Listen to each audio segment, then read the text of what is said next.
Hey guys. All right, time to start here. All right, I'm Josh Adams. I'm a platform guy. I've been at Epic Games for about 20 years, mainly just getting the engine running on new platforms. It's kind of my thing. So today I'm going to be talking about where we are with our Apple platform workflows. So I'm going to first start actually a little bit of rendering feature updates, and then I'm going to be getting into some more of the workflow side. Modern Xcode is our new replacement for how we generate Xcode projects, build, and package games. Some little tips and tricks for workflows and faster iteration. Then I'm going to go over some app distribution and a little bit of Windows-based development and round it out with Unreal Build Accelerator, which is some exciting new stuff. So first up, Nanite ray tracing. We're getting there with D3D12 parity with Windows, thanks to the Apple Silicon, new updates. Like here you can see the M3 and beyond, Lumen, Nanite, with ray tracing, it's work in progress. There is some, you need the most recent macOS versions and whatever to get everything enabled, but the hardware is there. And so we're cooking along pretty well. So I'm going to do a little show of Nanite. So here we have it. It's running on this M3 laptop right here. This is the our Valley of the Ancients demo. So it's quite high detail. Like this is the Nanite views. I don't know if you guys have seen this before, but the top left there. Actually, here's the complexity of the scene. All these triangles. Anyway, yeah, so it's pretty cool that I can do this just on this laptop. I can be in bed working and doing Nanite stuff in the editor.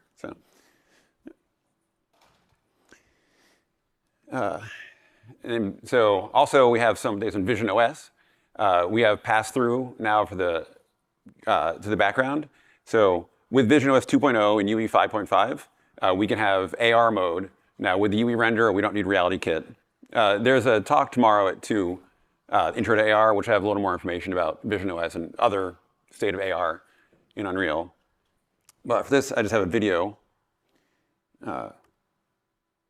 And so obviously the background there is like one of our devs' backyard, and the VR sample just rendering on top of it. And now it's passed through. So before that, it was VR only, where we had to render every pixel and we'd cover up the background, but so you couldn't have the visual, like UE interacting with the background. But now it's all yeah, it's been something we've been trying to get for a while.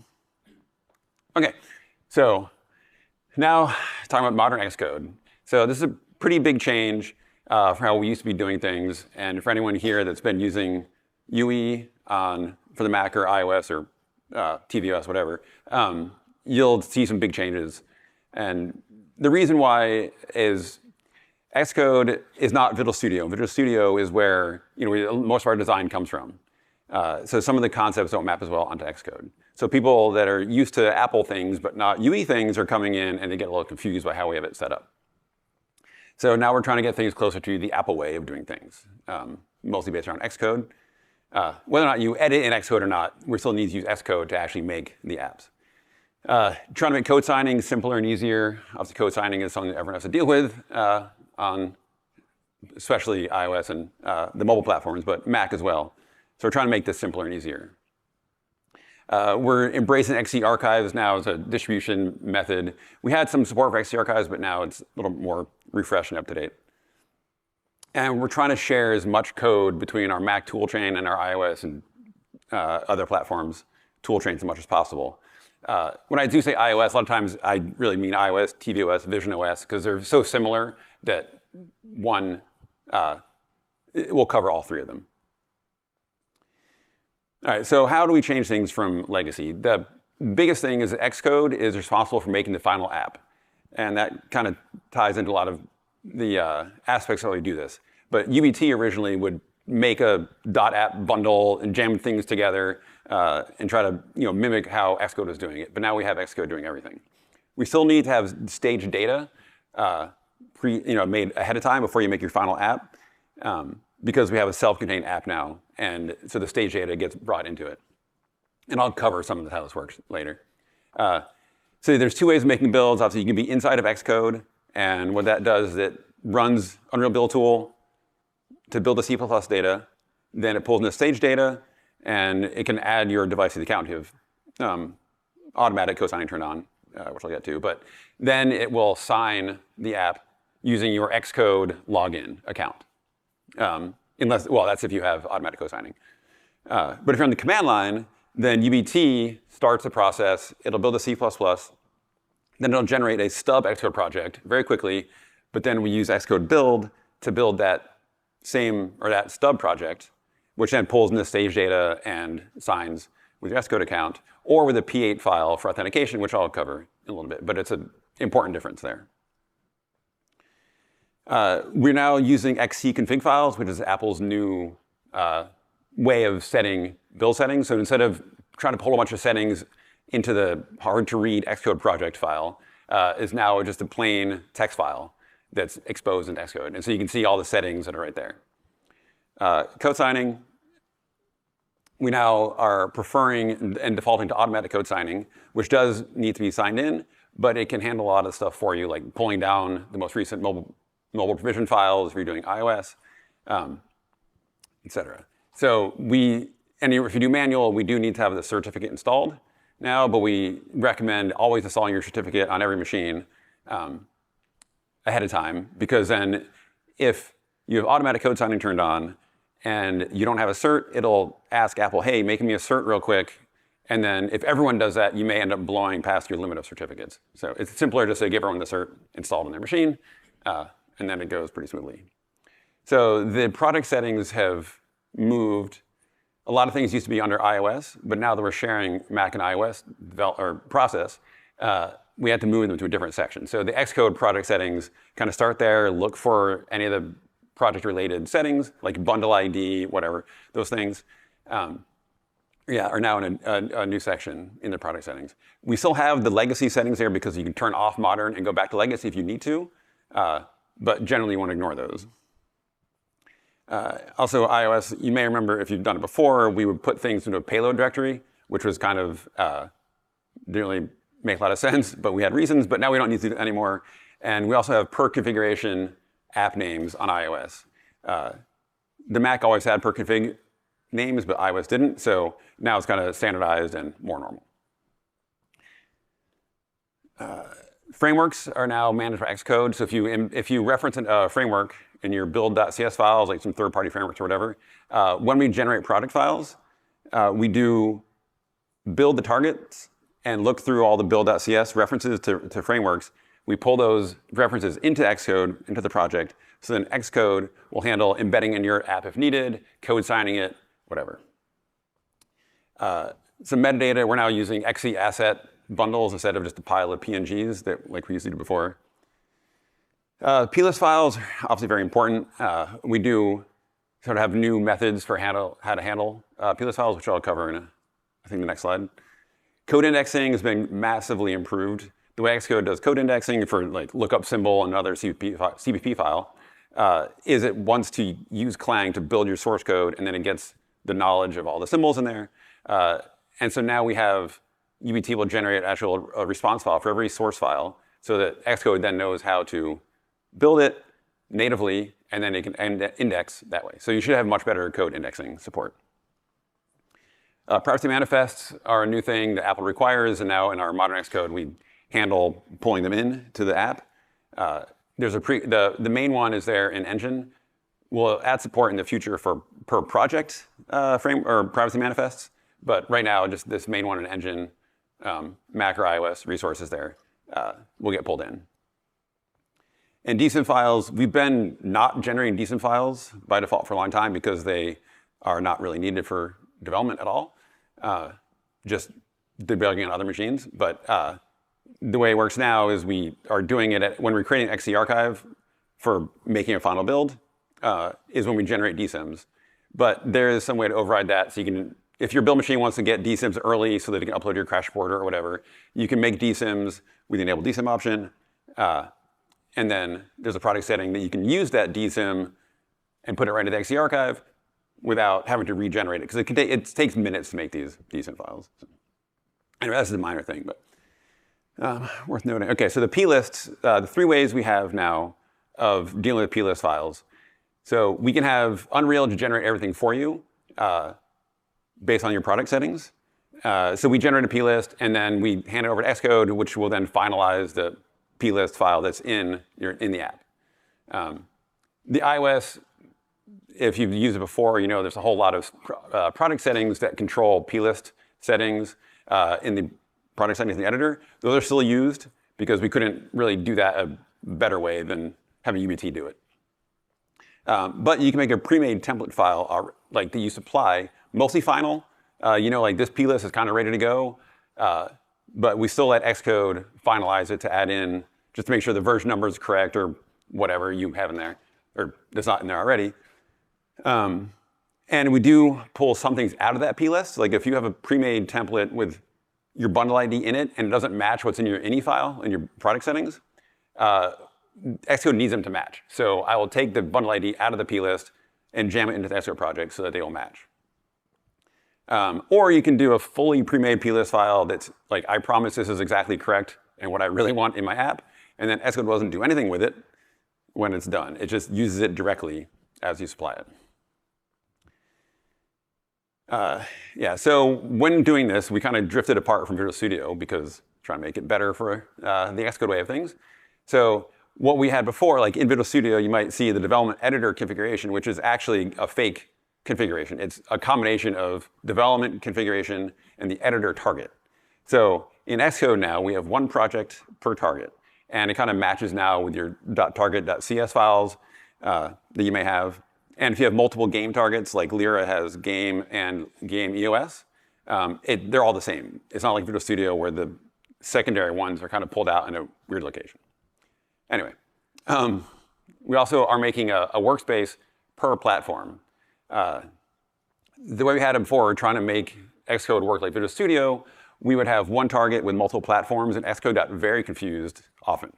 And also instead of trying to make one target per platform in one workspace, which would make a huge number of targets to manage, we just pull them apart and one workspace per platform. And you can open both in Xcode, just like command tilde or backtick, whatever, to go between them quickly. Doesn't have a problem opening multiple of these. So yeah. We do need to generate project files more often, which I'll get into a little bit about when you need to redo it. But because we're building Xcode, it uses the currently opened Xcode project.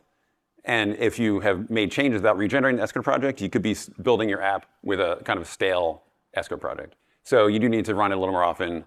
In Visual Studio, you never really need to do it, unless you just want updated source files in there. Anyway, code signing. It's that automatic is the deferred. It needs to be signed in. In Xcode here, just your login. You've probably all seen this already. But it is, obviously, you need to log into every machine that's doing it. So that doesn't work too well with build machines that are hard to get into Xcode settings and log in, or with maybe, I don't know, QA folk that don't have accounts yet in your team, so they can't really log in. So the other option are these P8 files. And this is something that we're embracing pretty heavily now in modern Xcode. You can go to the App Store Connect website. You go to the I think it might be under TestFlight or whatever, and you find the App Store Connect integration section. You can make yourself a team key here, which will generate a P8 file that you can download and check in. It'll have like a issuer ID, some magic strings that you then put into the, I kind of cut it off because you don't get to see my numbers, but the product settings have where these, that match up with the, where you get from Apple. And then once you have these files, if you check it into Perforce and everyone has this P8 file, then they all get to have signing, they can authenticate with Apple with this file. Worth noting that when you make this, you say if you're an admin or app manager or whatever the role is. So if you have an admin P8 file and you give it out, well then everyone has admin access. So just be aware. You're not doing too much there. But app manager or developer is usually gonna be enough for this. Manual code signing, it does still work. It's simplified since legacy. If you ever used Unreal before with the green lines in the editor, with the cert and the mobile provision, it was always kind of hard to get exactly right. Nowadays, all you do is you have your mobile provision from Apple, you download it, you check it into Perforce, And you would have the certificate, your P12 that you share around and install on all your machines, but that's it. UBT will install the provision into the library as needed for code signing. Yeah, and there's the old, the green stuff. We don't do this anymore, so it's still there because of legacy, but just ignore that. And use the new settings. Where's the laser? Yeah, this is in the Xcode product settings section. Oh yeah, Xcode products. And not the iOS section anymore. At some point, legacy is going to go away, but it's still there for now. So all these settings are still there. Yeah. Mac code signing. It seems like it's simpler, but there's kind of more options. And this sign to run locally is kind of like, it's what Apple calls it. It's the ad hoc signing. Basically, you can sign without a certificate. And you don't really, it's not really meant for distributing to anybody else. It's to run locally, which indicates it is just for yourself. So you can use the same certificate used for iOS, the Apple Development Cert. And then this is meant for uploading preparing to upload to the App Store for distribution. But both of these, Gatekeeper will get in the way. And if the quarantine bit is set on your app, then you get this fun dialogue that I'm sure you've all seen at some point or other as developers, where you get an app and it does not want to open it because it doesn't know who signed this application. And so they don't even tell you anymore that you go into the settings app on your Mac and open anyway. So that's one way to work around it. But the other easier way is just get rid of the quarantine bit off the thing. So you want to transfer the apps between your team and you put it up on Slack or whatever, it's going to get this quarantine bit set. So you can, if you remove the bit, the attribute on the zip before you unzip it, then it won't spread to all the files. But if you have an app that's already been quarantined, you can do a recursive xadder -d. So the -d means delete this attribute, the quarantine attribute. And once it's gone, it's as if you had just built it yourself. So the other thing you can do is use a developer ID application. It's hard to say, but this is a different cert type for Mac code signing. It ignores the quarantine thing, and this is when you're a known developer, because it's like a real certificate that's meant for distributing outside the App Store. But at least at Epic, like this certificate is not widely given out to everybody because it's like a real distribution cert. So if you don't, yeah, if you have this given to everybody, that's fine, but we don't do that. So, but the nice thing is, it won't have the quarantine. So this is nice for build farms, have this cert installed to make your internal tools, then you can distribute around without any of this gatekeeper stuff getting in the way. All right, so do a little bit of showing off so modern Xcode here. Yeah, so this is a Lyra product. It's just a Lyra targets, but this is the iOS one. The XT config files here. This is all the build settings that would normally have been inside the Xcode project. That's kind of hard to see. Or you can try to use the property grid, but if you just like to see actual settings listed out, this is where they are. And then these UE settings are kind of temporary variables I make that are used elsewhere. And you can actually play with these settings and build in Xcode. As long as you don't regenerate your product files, they won't get stomped on. But nothing's permanent if you do change these. And there's also per configuration settings here that sort of modify the main XT config. And let's see. Oh yeah, like here's a framework that, because EOS SDK is a framework that Lyra is using on iOS, and so it's discovered in the build CS files and it's put right here into Xcode, which then knows how to install and code sign it. So yeah, that's a pretty quick overview there of modern Xcode. All right, so moving on to just general tips and tricks. As I said, the build, cook, run, you need to stage your data. And if you haven't used build, cook, run, there's a lot of options, but this is the easy way to just get your data prepared to be brought into your app. You can also use the package project menu in the option, but you can't, there's also a cook option that's in the editor, but that is just cooks, it doesn't stage, which a lot of people don't know the difference, but that's not enough to get the data prepared to be brought into the app. So an easy way is you either package the whole thing and then, or you run the command line builds here. So build, cook, run has a bunch of options. Important ones are build. You can override with skip build temporarily if you know you've already built everything. On the Mac side, you may need to fiddle with the architecture. If you're trying to build for an architecture that's not your current host architecture you're running on, you can do -client architecture to override how UAT, the build cook run, will compile the client side. You can also do editor architecture and program architecture if you want to override the architecture for the other ones, but generally, client architecture is the one that you actually care about. Cook and skip cook, this tells it to cook the data. I mentioned the skip cook. It's a little weird how we do this, but having skip cook is not the same thing as not having cook, because it's some weird legacy way that we used to handle the command lines like 10 years ago or whatever for UAT. But just know you just need one of them, one or both of them. You can skip cook because you know you've already cooked data, and that can take a while. So if you know you don't need to cook and just want to restage, like you're changing any files or something, you don't need to cook all the time, you can skip cook. But then the stage and the -pack basically is what you want. This is the meat of it here, where with the staging, that will take the cooked data and any files and fonts and whatever other metadata things that aren't cooked data, and pulls it all together into directory structure. And then when you build after that, the .app will pull that directory structure into your app. The same on Mac and iOS. The name of the directory is different, but it's the same concept on Mac and iOS. Package and Xarchive, or package option doesn't really do much on Apple platforms now. All it really does is take the staged .app, this fully formed .app, and like plops it into your binaries iOS or binaries Mac or whatever. Unless you have the distribution flag turned on, then it'll actually make an XC archive instead of a .app. And this is the road to getting distributed, or to distributing your game on TestFlight or App Store or whatever. And this is the time when the DSIM will get generated. And then the archive option, which you may have seen, we have Unreal's idea of what archive means and Apple's idea of archive are kind of separate. So this archive is talking about just copying off the result to somewhere else, as opposed to distribution, which is to do the kind of archive mode of Xcode. Anyway, this is kind of like the standard way of doing things. There's new stuff with Zen and all these things where we can have kind of reduce the amount of cooking you do. And there's a talk tomorrow, which it kind of goes in the future of how cooking and all this stuff is happening. But anyway, this is enough for now to get running on Mac or iOS.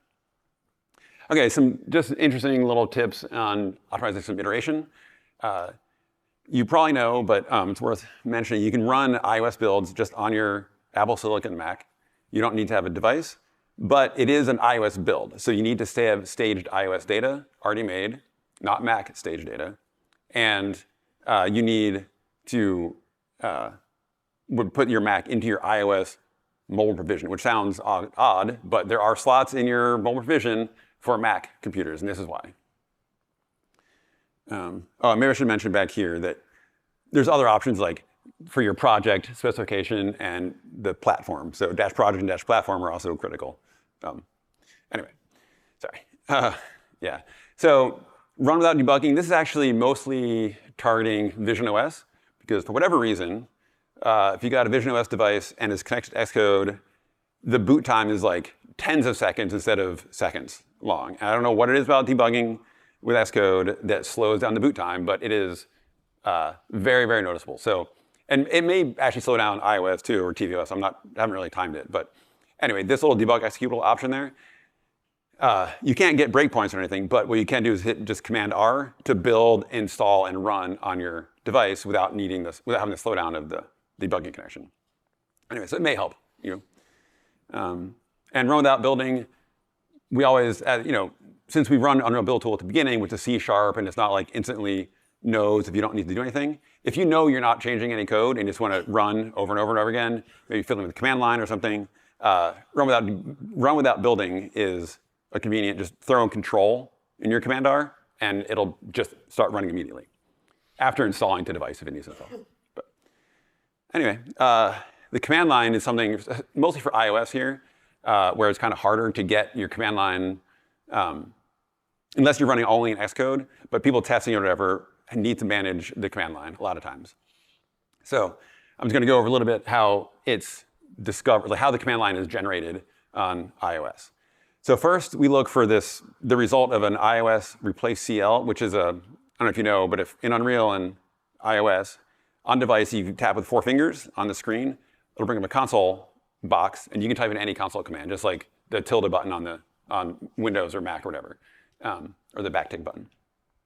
So if you run iOS replace CL and then give it a command line, and then reboot your app, it will use that command line, that exact command line, to boot the next time and all subsequent times. But if you've never done that, then it'll look for a UE command line.txt file in your documents folder, which can be uploaded by this iMobile device tool. I'm sure other things can upload it also. But this way, you can just like push documents folder or push the command line to your documents folder on your device and have a command line that is just always taking. And it's very fast. You don't need to make a new build. You can just push this one file and then use it. Or you can, the replace CL, of course. Anyway, if none of those are found, then it will just fall back to the command line.txt file that was baked into the app when you staged. All that, then we take, there's an iOS append CL console command that will then add on to whatever the first line had. So is one of these 3, then always look for this. And then finally, the argv argc from Xcode project settings in the scheme will be added on. And that is the final command line that's used. And here's just a little example of the console command. So in this one, I'm just saying, just add no sound to whatever the command line is that was baked in. I want to run without sound for this next time for whatever reason. But the iOS clear all CL will reset both of those replace and append CL, so you get back to a clean slate. Anyway, so another way actually is this. So Resign app is a shell script we've made to quickly just fiddle with your app without having to rebuild your app. So you can re-sign it with a different certificate if you wanted. You can change the bundle ID. You can actually change the command line that's baked into it. You can change the version numbers. It takes an XE archive or an app, and actually you can kind of output different formats between them, or an IPA, which is just a zipped.app, which we used to use IPAs kind of for everything in legacy times. Now everything's an app, because zipping up your app is just kind of mostly a waste of time, except maybe giving it Windows. But on the Mac side, you never need the IPA. Anyway, so this shell script here that's part of the engine, a few required parameters, basically the source, app, .app, XE archive, whatever, the destination, and then the signing identity, because without signing it, this doesn't really do anything. So the sign identity is just part of the name of the certificate that you have installed. Or Apple development is probably good enough in a lot of cases. But the optional parameters are things you want to override. Like you can change your provision, like maybe someone added a device to a provision and you just want to get the thing running on that device. So you can just get the new provision file, re-sign your thing, and then run it on that device without needing to make a whole new build. The command line, the bundle ID, the marketing version and bundle version, that's like, the marketing version is like your 1.0, the bundle version is 703.0.4 or whatever. But so if you need to change those, you can just do it easily here. Okay, so one last bit here, of when you need to generate product files, when you need to redo it. Well, if you're doing a command line build, because UBT generates it every time, you never need to do it. So it's only when you're building from inside Xcode.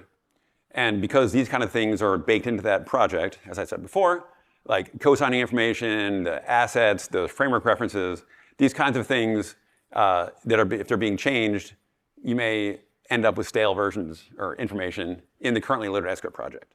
And Xcode will always run the build app stuff at the end after the UBT. We can't not have it not do that. So it's always going to be using the currently loaded Xcode project. I've had this idea kicking around that I want to make it so when you generate the Xcode project, it kind of goes through all the build settings that are used to make it and make some hash or something that you store in the project. And then every time it runs UBT, it'll also look at the settings and generate that hash. And if they don't match, then it could throw a big warning saying, hey, you need to regenerate your project. But it sounds really hard, so I haven't done it yet. But hopefully in the future I can get that, because it is kind of a annoying, not really dangerous.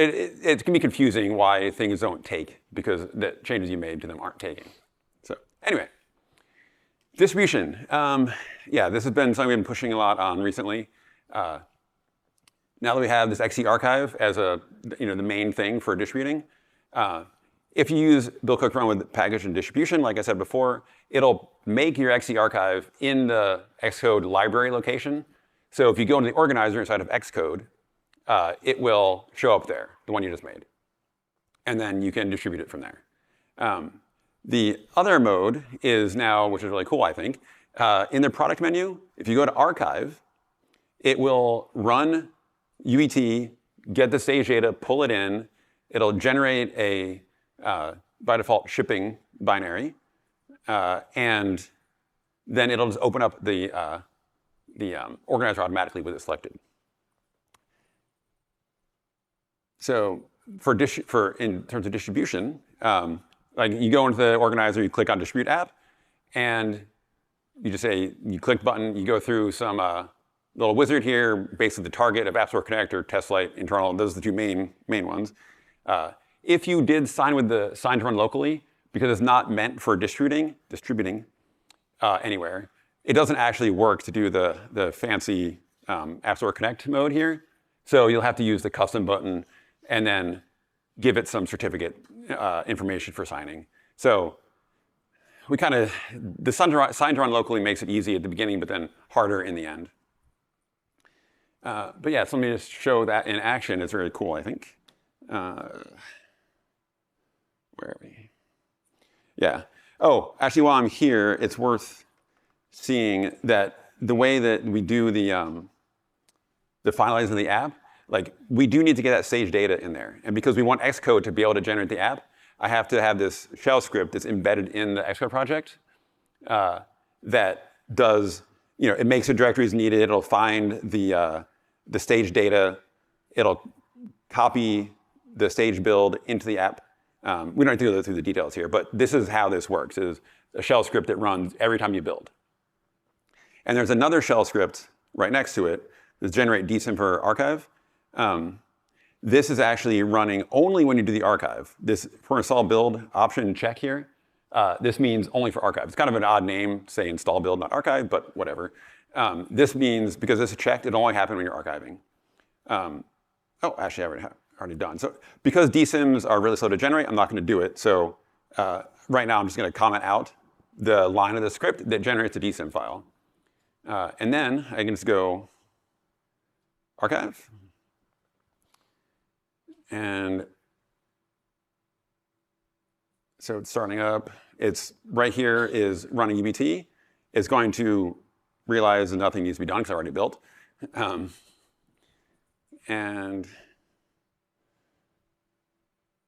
I had to generate make file. Anyway, yeah.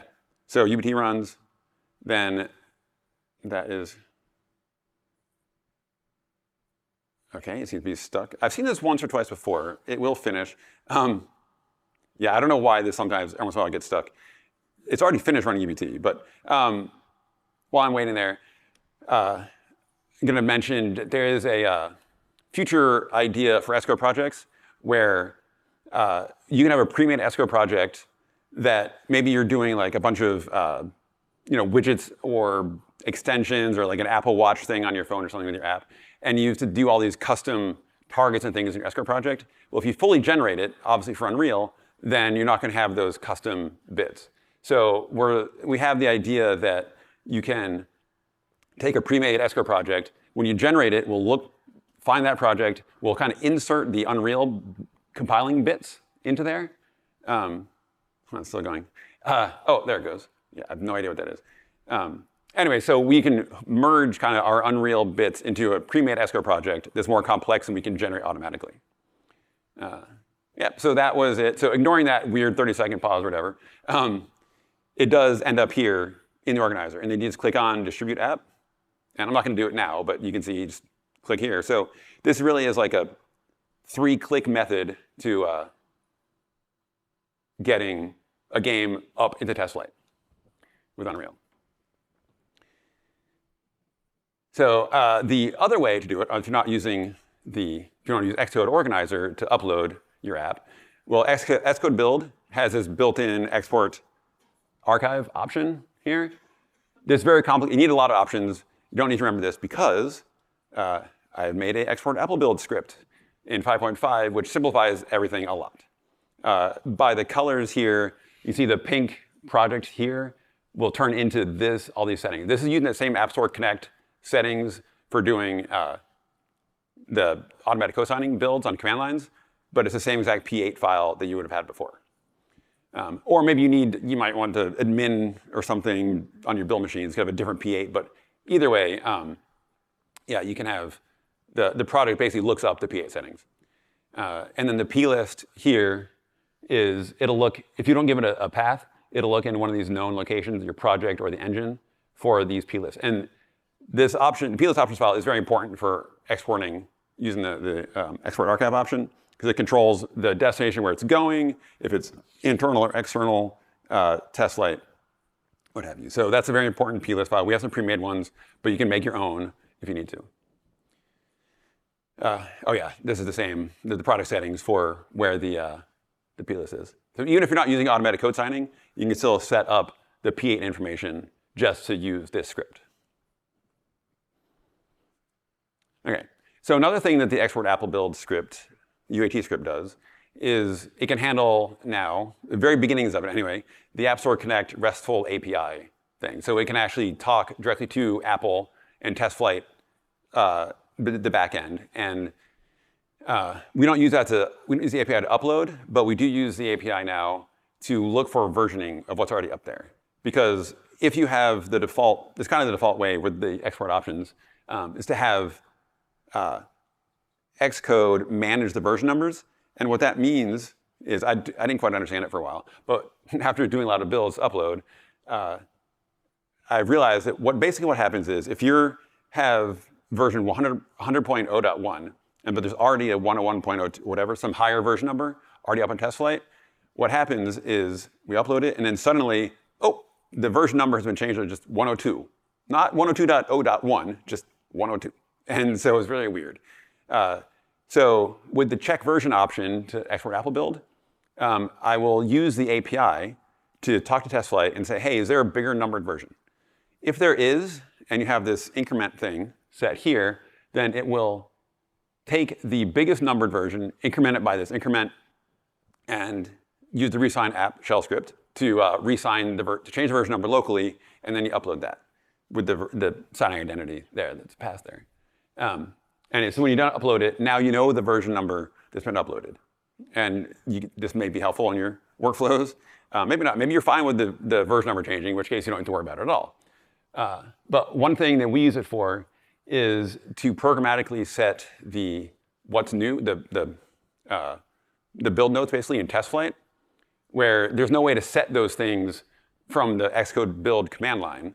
If you're using Xcode Cloud, there's apparently some way to do it with that, but we don't use Xcode Cloud. So we have to use the API to set this thing for every build we upload. Because we want QA to know like what changeless number this is from, is it test or shipping config or whatever. So we put those kind of things in the build notes. So when we export it, now that we know the version number, because we've made sure previously that it is a valid version number, it's not going to change. When we upload it, then I just got to do a sit and wait for it to be uploaded, which can take a few minutes for TestFlight to process it. And then if it succeeded, if I do find that version, then I set the what's new field. And there it is. Some build notes, neat. So this is in the TestFlight webpage, obviously. I mean, you can also go in there and manually edit this or not, but if you want to do it every night, or it gets annoying to do it every day for every build that was uploaded overnight. Problem is here that if there's an error, like you're uploading a build and Apple rejects it because there's a bad API call, your plist is not set up right or something, the API has no way of knowing that. So I just wait for 10 minutes and then say, oh, it's not there, it's probably errored out, and I just kind of give up. And then your guys will get an email from Apple saying, hey, your build failed to upload. But I can't get that knowledge from the API. So anyway, basically, what all this means, we're ready for build farms to make nightly builds of TestFlight with testing notes. If you need to control how it's uploaded, the export plist, you can make your own, or just use ours. We're using our own, so. Yeah, all right. So Windows-based workflow. Some people want to do this on Windows. You may have more Windows machines around, or your build farm is kind of maybe heavily Windows focused, I don't know. But if it does come in handy, then just a few quick notes how this works. So on the Windows side, you have the whole build of Unreal, sitting there. We use rsync with SSH to copy files over from Windows to the Mac. And because rsync, only the first time is going to be slow copying everything. After that, it's going to be very fast to do this. Then on the Mac, we use SSH to shell over to it, or to run this remotely, to run UBT, to build a C++, and then do the code signing on the Mac side, which is important because we need a pre-signed app on Windows. Anyway, so we have this empty app with just the executable in it, which we then bring back over to Windows, and then we run UAT or whatever you want to make the build, to cook and sage everything. And because now Apple has a Metal Shader compiler for Windows, we can have the full compiled shaders made by Windows, which is very nice. So now you have this full .app with all your data in it, and it was signed on the Mac, but we have to re-sign it because we've been monkeying with it and putting in the data. So we use our iPhone packager tool to re-code sign the build. And this does use the legacy settings with like the certificate and the, oh no, not the legacy setting. It uses the Windows cryptography stuff, whatever, to find the certificate installed. But anyway, so iPhone packager is used here to do the code signing on Windows. And then you can use something like iDevice installer, which is part of the engine. It's in there somewhere. But anyway, you can use this to install it from Windows onto your iOS device. So that's Windows. The way you set it up is pretty easy. You just go to your product settings, you set the IP address or name of the Mac that you want to run on, and your username. You don't need a password here, because what will happen is if you click the generate SSH key button, or you just in the command line, you run it the first time, it will bring up this whole interface to log into the Mac. You type your password there at that point. It'll generate an SSH key on the other side, and it'll bring the SSH key back, the public or private side, whichever one it is, the key back to Windows. And then from then on, you'll be building, it'll log into your Mac to copy stuff over and use the Mac without needing any more authentication after that. You do need to have an empty passphrase because we don't have a way to ask for the passphrase to use the key. So just keep that in mind. All right, finally, Unreal Build Accelerator. What is it? It is Epic's custom distributed build system. It works on all our host platforms, Mac, Linux, and Windows now. It's pretty fast. It's faster than we've seen other traditional distributed build solutions. And now it's just part of Unreal. The way it works basically is UBT wants to, it's going to run Clang to compile some C++ or whatever. And so we will just jam in a dylib. The UBA dylib gets kind of inserted into the process. Then when Clang goes to like open a file, we catch that open file. We send that information over to another Mac, which then opens the file. Copies it over to the other Mac. First, opens it there, does all those kind of things on the other side, which ends up compiling it. And then eventually, when it's all done, it'll bring the .o back over to your Mac, and now you have a .o that was made somewhere else.